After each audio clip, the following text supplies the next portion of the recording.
দলের প্রতি হামজা চৌধুরীর যে ডেডিকেশন, প্রত্যেকটা ম্যাচে সে যে পরিমাণ ইন্টেন্স নিয়ে খেলে তার 1/3 অন্য ফুটবলাররা দেয় না। দেখেন, আমি এই কথা কেন বলতেছি একটু পরে বুঝতে পারবেন। বাংলাদেশ যখন ইন্ডিয়ার সাথে দুর্দান্ত একটা গোলে 1-0 গোলে এগিয়ে যায়, ঠিক তখনই মিতুলের একটা ভুলের মাধ্যমে প্রতিপক্ষর প্লেয়াররা বল পেয়ে যায়, দেন গোলবারে শট করে। ঠিক তখনই গোলবারের একটু আগে ছিল হামজা চৌধুরী, আর সে বলটাকে হেড দিয়ে ক্লিয়ার করে দেয়।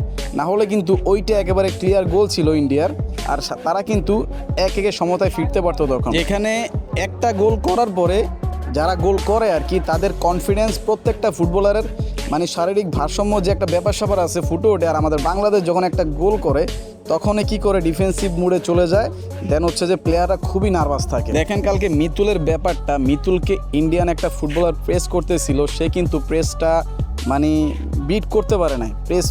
প্রেস করার পরে কিন্তু বলটা সে গিফট করে দেয় তাকে, দেন ওইখান থেকে ইন্ডিয়ান একটা প্লেয়ার শট করে, তারপরে হামজা চৌধুরীর সেই ঐতিহাসিক ক্লিয়ারেন্স।